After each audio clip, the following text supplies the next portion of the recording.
Are accelerators and incubators a fast track to funding or just a costly distraction?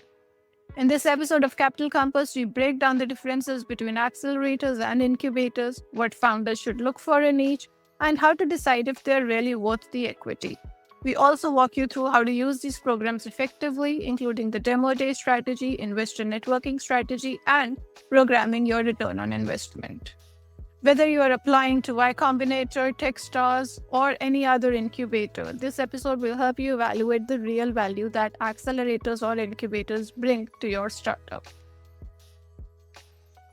Accelerators versus incubators. Are they really worth it for fundraising? Are accelerators and incubators a shortcut to successful fundraising, or are they just expensive detours?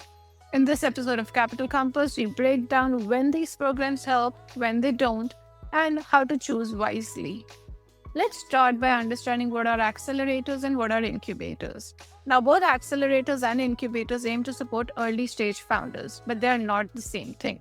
Accelerators are structured programs, often 8 to 12 weeks, with defined curriculum, demo day, and equity investment.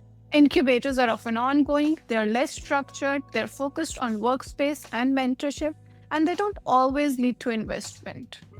As a quick comparison between the accelerators and incubators in terms of their time, the funding, the demo day, and network strength. As you can see, the accelerators are time-bound, the incubators are not. When we are talking about funding, the accelerators do fund, but the incubators may or may not fund. When we are talking about the demo day, accelerators have a defined demo day.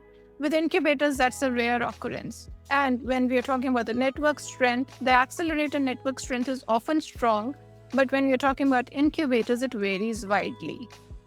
Why do founders really join these programs? Founders join these programs for a few key reasons. There is access to investor network, there is a structured mentorship, it builds credibility and brand signal, there is an urgency that is created through the demo day, and the small capital injection helps buy you time. And sometimes joining an accelerator is the easiest way to not die. What to evaluate before you really apply to an accelerator or an incubator?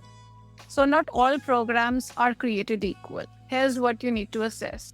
First and foremost, the percentage of companies that are able to raise 1 million post-program.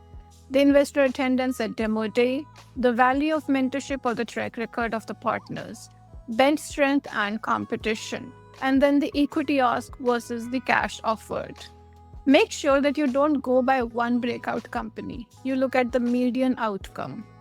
This brings us to, if you are accepted at an accelerator or an incubator, how to use the program well. The biggest mistake that most of the founders make is hiding behind their laptops.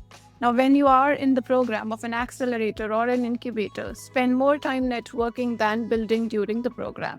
Raise before the demo day if possible and use it as a forcing function. Track who's attending and set up investor chats early on. To recap, accelerators and incubators both can be valuable, but they are not magic. Think of them as a tool and not a guarantee. Clarify your fundraising goals before you apply. Research each program's track record. Use the network aggressively, especially during the demo week. This is the Capital Compass series, and new episodes drop in every few days, so make sure that you stay tuned in for more.